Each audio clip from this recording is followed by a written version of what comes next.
बिस्मिल्लाहिर्रहमानिर्रहीम। हम कंटिन्यू कर रहे हैं अपनी lecture series on the subject of marketing by Philip Kotler. Last lecture chapter 8 से रिलेटेड था, जिसमें हमने प्रोडक्ट एंड सर्विस डिसीजन के बेसिक कॉन्सेप्ट को स्टार्ट किया था और हमने individual product and service decisions को इन डिटेल देखा था। इसी कॉन्टेक्स्ट में अगर हम बात करें तो हम कहते हैं कि product and service decisions are broader in their nature, और उसको हम 3 लेवल्स के ऊपर एज अ मार्केटर लेकर चलते हैं। पहला है इंडिविजुअल प्रोडक्ट डिसीजंस, जिसको हमने लास्ट लेक्चर में डिस्कस किया। अभी के लेक्चर में हम प्रोडक्ट लाइन डिसीजंस को देखेंगे और प्रोडक्ट मिक्स डिसीजंस को देखेंगे। सो ये सेकंड एस्पेक्ट और ये थर्ड एस्पेक्ट हमारे इस आज के लेक्चर का हिस्सा होगा। सो इसी लेक्चर को रिलेट करते हुए लास्ट लेक्चर के साथ, जिसमें हमने इंडिविजुअल प्रोडक्ट डिसीजंस को देखा था, जिसमें पहले प्रोडक्ट एट्रीब्यूट्स के डिसीजंस थे, फिर ब्रांडिंग के डिसीजंस थे, पैकेजिंग के डिसीजंस थे, लेबलिंग के डिसीजंस थे, और फिर हमने प्रोडक्ट सपोर्ट सर्विसेज के डिसीजंस लिए थे। सो ये तो हमारे पास लास्ट लेक्चर का एक समराइज्ड फॉर्मेट आ गया, बिकॉज हमारा आज वाला लेक्चर उसी के साथ रिलेट करता है या उसी की एक्सटेंशन है, जहाँ पे branding, packaging and then labelling के डिसीजंस हम करते रहे और प्रोडक्ट सपोर्ट एक्टिविटीज़ को हमने साथ दिया किसी भी प्रोडक्ट के। अभी हम बात करते हैं product line decisions. What do we mean by a product line?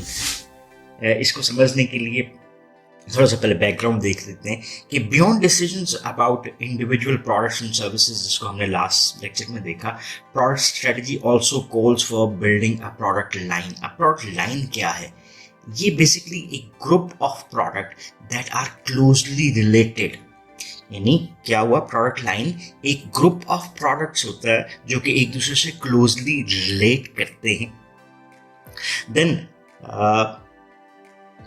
Reason क्या है? Because they function in a similar manner. जैसे फॉर इंस्टेंस हमारे पास चलें जी, फॉर इंस्टेंस कस्टर्ड में हमारे पास डिफरेंट टाइप्स ऑफ फ्लेवर्स नजर आ जाते हैं, डिफरेंट टाइप्स ऑफ पैकेजिंग नजर आ जाती हैं, और ये पैकेजिंग किसके ऊपर डिफर करती है? साइज के ऊपर डिफर करती हुई नजर आती है। सो इसका मतलब क्या हुआ कि ये एक कस्टर्ड की प्रोडक्ट लाइन है। अब इसमें एलिमेंट देख लेते हैं, तो ये क्लोजली रिलेटेड प्रोडक्ट हैं, इनका फंक्शन भी सिमिलर मैनर में है, and then are sold to the same customer group. तो तमाम सिमिलर कस्टमर्स हैं या कस्टमर ग्रुप, वो इसको परचेज करता है। Some will go for different types of flavours, another one will go for different types of packaging, के उनकी जो सर्विंग है जो वो क्रिएट करना चाह रहे हैं उसकी बेस पे ये वेरी कर सकता है। And are marketed through the same type of outlets. इनकी मार्केटिंग हम किस तरह से करते हैं? सिमिलर नेचर ऑफ जो हमारे पास आउटलेट्स हैं उन पे इसको सेल आउट किया जाएगा और fall with in given price range, या उन प्रोडक्ट्स की प्राइस रेंज सिमिलर नेचर की हो सकती है। तो ये हमारे पास एक डेफिनेशनल क्लैरिटी बनती है प्रोडक्ट लाइन की। एग्जाम्पल यहाँ पर हमारे पास जो बुक के हवाले से है नाइकी की है। जैसे नाइकी प्रोड्यूस करता है several lines of athletic shoes, apparels, and Marriott hotel basically offer several lines of hotels. So इसका मतलब क्या हुआ कि हमारे पास डिफरेंट प्रोडक्ट लाइंस जो हैं वो कंपनी के ऑब्जेक्टिव में शामिल हो सकती हैं, जिसको वो प्रोड्यूस करके अपने लिए बेनिफिट गेन करना चाहता है। अब हम बात करते हैं कि हमारे पास मेजर प्रोडक्ट लाइन डिसीजंस कौन से होते हैं। इसमें हमारे पास पहली चीज जो आती है वो है प्रोडक्ट लाइन लेंथ क्या होती है। फिर उस लाइन लेंथ के हवाले से हम फर्दर भी देखते हैं कि लाइन फिलिंग और लाइन स्ट्रेचिंग जो है वो इसमें क्या होगी। तो सबसे पहले ये देख लेते हैं कि प्रोडक्ट लाइन लेंथ क्या है। For instance the number of items in the product line.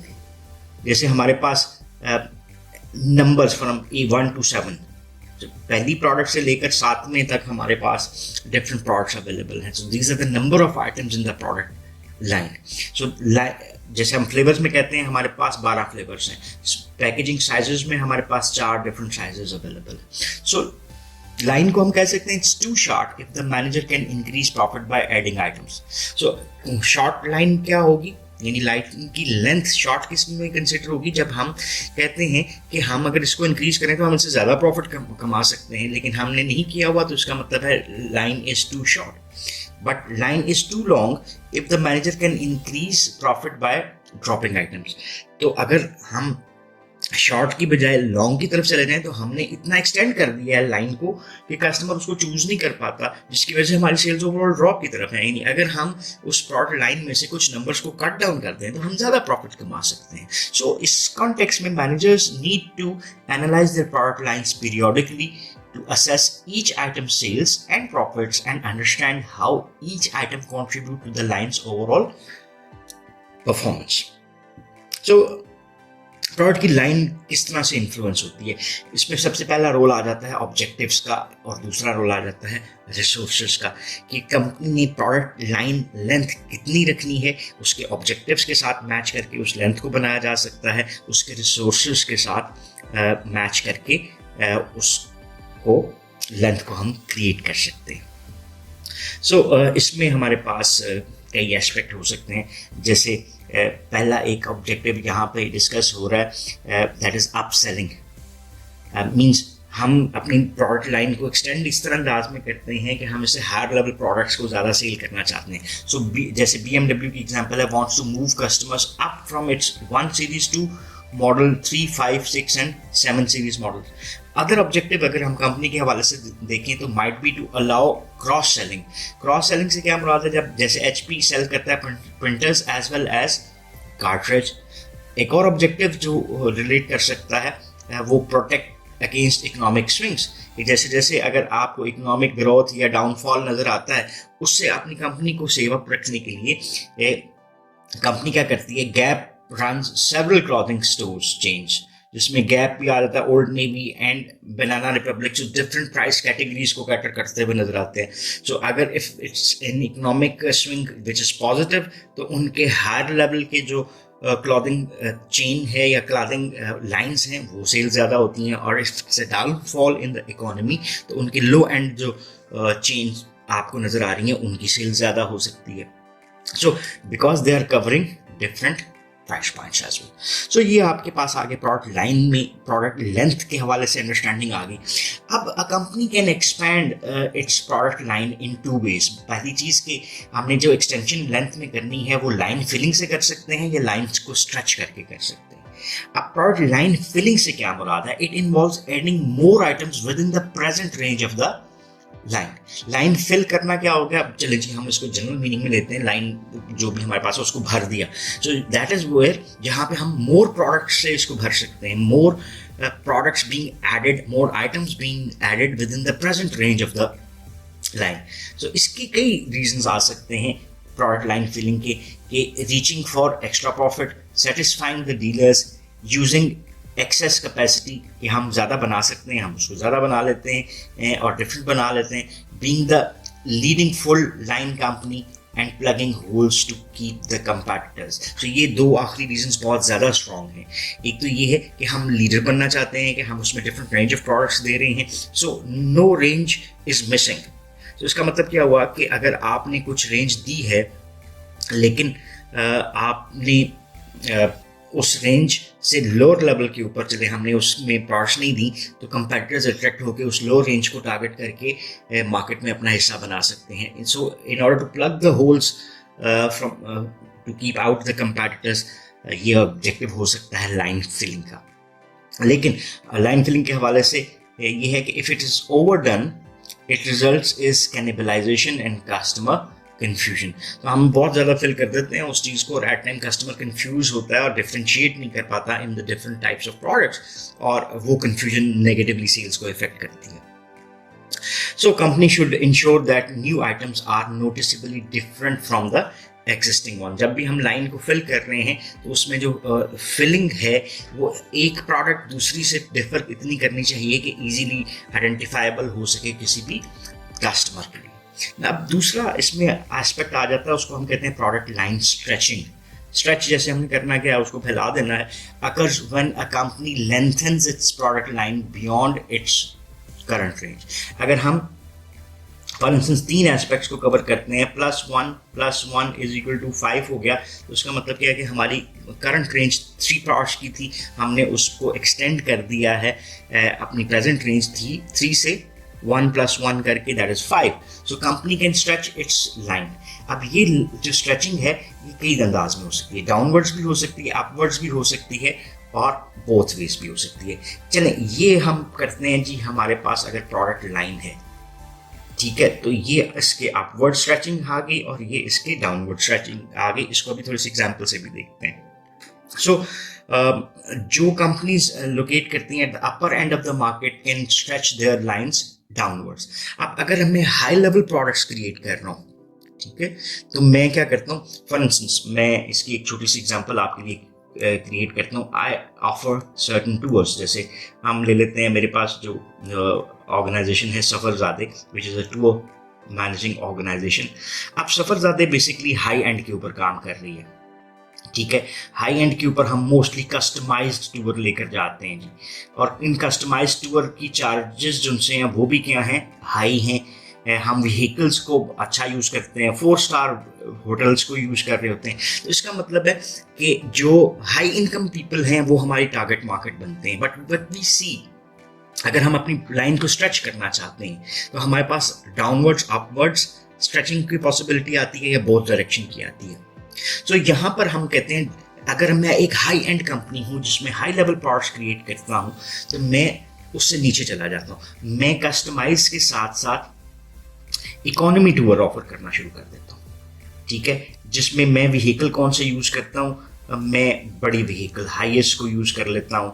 मैं 4C AC कोस्टर्स को यूज़ कर लेता हूँ जहाँ पे मैं ज़्यादा नंबर ऑफ कस्टमर्स को लेता हूँ.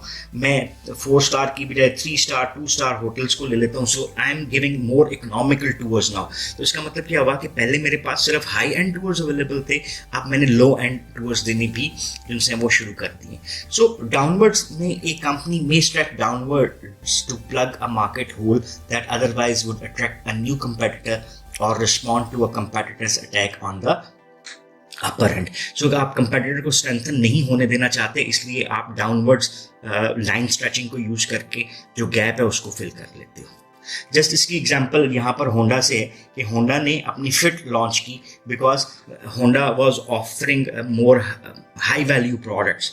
और आज के ज़माने में जब दो चीज़ें रिक्वायर्ड थी कि एक छोटी गाड़ी which is more convenient and which is more fuel efficient, तो होंडा उस तरह से इस लो एंड सेगमेंट को कवर नहीं था कर रहा. And then they produced a Honda Fit जो कि लेसर प्राइस रेंज में थी और छोटी गाड़ी में उसने अपनी मार्केट को अच्छा कवर करने की कोशिश की. Then companies can also stretch their product lines upwards.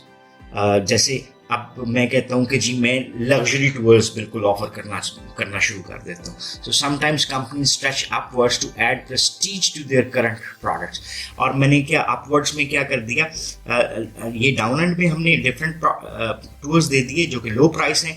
Up and में मैंने जो हाई वैल्यू, चले जी मैं कहता हूँ कि आई विल गो टूवर्ड्स मिस्र, I will go towards Turkey, और इस तरह के एंड्स पे मैंने हाई एंड टूर्स जिनसे वो इंट्रोड्यूस करवा दिए. सो इसका मतलब क्या है कि हम अपनी प्रेस्टीज को ऐड कर सकते हैं अपनी करंट प्रोडक्ट लाइन में, और they may be attracted by a faster growth rate of higher margins at the higher end. So it depends कि आपकी मार्केट कंडीशंस कैसी है. जैसे यहाँ पर ये होंडा के हवाले से पहले फिट की एग्जांपल थी, तो होंडा ने एकोरा लॉन्च की, Toyota launch, Lexus, Nissan launch, Infiniti. So उन्होंने हाई एंड को कवर करने की कोशिश की ताकि मोर कस्टमर्स को अट्रैक्ट कर सकें. और companies in the middle range of the market जो हैं वो decide to stretch their lines in both directions. वो अपवर्ड्स भी कर सकते हैं और डाउनवर्ड्स भी कर सकते हैं. सो ये कंपनी के ऊपर डिपेंड करता है कि वो किस एंड के ऊपर फॉल करती है, अपने आप को किस प्लेस पे रखती है, और लो एंड को कैसे फिल करती है और हाई एंड को वो कैसे फिल करना चाह रहे होते हैं. सो ये हमारे पास जो डिसीजंस थे वो किसके थे, प्रोडक्ट लाइन के डिसीजंस थे. अभी हम बात करते हैं कि हमारे पास प्रोडक्ट मिक्स के डिसीजंस क्या होंगे. सो प्रोडक्ट मिक्स से क्या मुराद है, that is basically the set of all product lines and items that a particular seller offers for sale. इसको हम कहते हैं जो कंप्लीट पोर्टफोलियो. पोर्टफोलियो का लफ्जी माना क्या होते हैं, इसको हम कहते हैं बस्ता. बस्ता means a bag full of things, different types. तो product portfolio means हम total number of products which are produced by an organization that creates product mix, the company. So an organization with several product lines has a product mix. So किसी भी company जिसके पास कुछ एक से ज़्यादा product lines हैं, वो सारी लाइंस मिलकर उसका प्रोडक्ट मिक्स बनाती हैं, या इसको दूसरे लफ्ज़ों में प्रोडक्ट पोर्टफोलियो भी कहा जाता है. This consist of all the product lines and items that a particular seller offers to the market for sale. जैसे कॉलगेट की बात कर लेते हैं, which is a renowned product. उसका प्रोडक्ट मिक्स क्या बनता है? 4 मेजर प्रोडक्ट लाइंस हैं. ओरल केयर में वो अपनी प्रोडक्ट्स बनाते हैं, पर्सनल केयर में बनाते हैं, होम केयर में बनाते हैं और पेट न्यूट्रिशन में बनाते हैं. So each product line consist of several sub lines. जैसे किसी एक को ले लेते हैं, the home care. Home care line consist of dish washing, fabric conditioning and household cleaning products. So इसका मतलब क्या हुआ कि आपको जो सेवरल लाइंस मिल रही हैं, उसमें अदर डिफरेंट फैक्टर्स जो company as a product use करवाती है वो भी डिफरेंट मिलते हैं. सो 4 मेजर प्रोडक्ट लाइन में से एक प्रोडक्ट लाइन की आगे आपको सब लाइन्स नजर आ जाती हैं. सो ईच लाइन एंड सब line has many individual items. All together Colgate's product mix includes 100 of items. ठीक है. सो अब अगर हम इसको कहते हैं कि एक कंपनी की प्रोडक्ट मिक्स में क्या चीज़ें आती हैं, इसमें 4 इंपॉर्टेंट डायमेंशंस होती हैं. विड्थ होती है, लेंथ होती है, डेप्थ होती है और उसकी कंसिस्टेंसी होती है. अब प्रोडक्ट मिक्स में विड्थ से क्या मुराद है, देन लेंथ से क्या मुराद है, देन डेप्थ से क्या मुराद है और कंसिस्टेंसी से क्या मुराद है. सो इसको भी अंडरस्टैंड करना हमारे लिए बहुत ज़रूरी है while making decisions for the product. Width से क्या मुराद है? Number of different product lines the company carries. So हमने क्या किया, A प्रोडक्ट लाइन है, B है, C है और D है. चलिए Colgate को ले लेते हैं. So हमारी ये क्या होगी? This is the width of the company's product line. ठीक है. Then हमारे पास आता है length of the product line. So product mix length refers to the total number of items a company carries within its product lines. So इसमें 5 आ गई, इसमें 8 आ गई, इसमें 10 हैं और इसमें 12 हैं. So इसका मतलब क्या हुआ कि अगर हम इसी को सम अप करते हैं तो ये हमारे पास, if I remember it correctly, तो ये 35 आ गया. सो प्रोडक्ट मिक्स की लेंथ हमारी कितनी बनी? That is 35. Total number of items a company carries within its product lines. So each product lines में वो कितने नंबर ऑफ प्रोडक्ट्स रखते हैं. जैसे Colgate typically carries many brands within each line. For example, its personal care line includes soft soap, liquid soap, baby washes, Irish Spring bar soaps, speed stick deodorants and skin bracers and many more. So ये उसकी क्या बनती है, उसकी एक length आपको create होती हुई नजर आती है. देन हम बात करते हैं depth of the product mix. Depth refers to the number of versions offered for each product in the line. यानी हमारे पास एक लाइन में यहाँ पे अब 5 डिफरेंट प्रोडक्ट्स हैं इस प्रोडक्ट लाइन में. तो अब अगर हम ये कहते हैं कि हर प्रोडक्ट में नंबर ऑफ वर्जन्स जो हैं वो कितने हैं उस प्रोडक्ट लाइन में, तो वो क्या होगी, डेप्थ की बात आ गई. जैसे कोलगेट टूथपेस्ट की बात करते हैं तो इसमें डेप्थ कितनी है? That is 16 varieties. ठीक है. इसमें फिर आगे आ जाता है जैसे कोलगेट टोटल है, कोलगेट मैक्स, फ्रेश, फलाना फलाना फलाना व्हाटएवर. सो ये आपकी क्या बनी? This creates a product mix depth. Finally product mix के हवाले से एक और चीज़ जो इंपॉर्टेंट है वो है consistency of the product mix. इससे क्या मुराद है? It refers to how closely related the various product lines are in end use. कि जो डिफरेंट प्रोडक्ट लाइन्स हैं वो एक दूसरे से किस हद तक क्लोजली रिलेट करती हैं और अब वो किन किन फैक्टर्स पे एक दूसरे से क्लोजली रिलेट करती हैं वो बनते हैं कि उनकी यूजेज कितना एक जैसा है, प्रोडक्ट की रिक्वायरमेंट्स क्या हैं, डिस्ट्रीब्यूशन चैनल्स के साथ तक मिलते जुलते हैं या some other ways and means. जैसे Colgate product lines are consistent in so far as they are consumer products, तो सारी उसी कैटेगरी से रिलेट करती हैं. and go through the same distribution channels. So similar distribution channels की ज़रूरत है. So lines are less consistent in so far as they perform different functions for the buyers as well. तो ये तो हमारे पास आ गया कि हमारे पास प्रोडक्ट लाइन और प्रोडक्ट मिक्स के डिसीजंस क्या होते हैं। इस लेक्चर को यहाँ पर क्लोज करते हैं by some revision. Product line decisions में हमने कहा प्रोडक्ट लाइन की लेंथ के डिसीजंस होते हैं, और प्रोडक्ट लाइन की लेंथ को हम लाइन फिलिंग और लाइन स्ट्रेचिंग के थ्रू डील कर सकते हैं। So what was the product line filling, वो क्या थी, प्रोडक्ट लाइन स्ट्रेचिंग क्या थी, और स्ट्रेचिंग में हमने दो डिफरेंट मेथड्स को देखा, एडिंग वन डाउनवर्ड्स अपवर्ड्स, या फिर बोथ कैन बी यूटिलाइज्ड। और इसके बाद फिर हमने देखा कि प्रोडक्ट के मिक्स डिसीजंस क्या होते हैं। प्रोडक्ट मिक्स डिसीजंस में हमारे पास हमने प्रोडक्ट पोर्टफोलियो या प्रोडक्ट मिक्स को समझा, फिर हमने उसके विड्थ के, लेंथ के, डेप्थ के और कंसिस्टेंसी के डिफरेंट डिसीजंस जो हैं उनको भी अंडरस्टैंड करने की कोशिश की। So that's all for this lecture, and if you still have any question or queries, so you can ask in the comment section, and we would definitely love to answer those.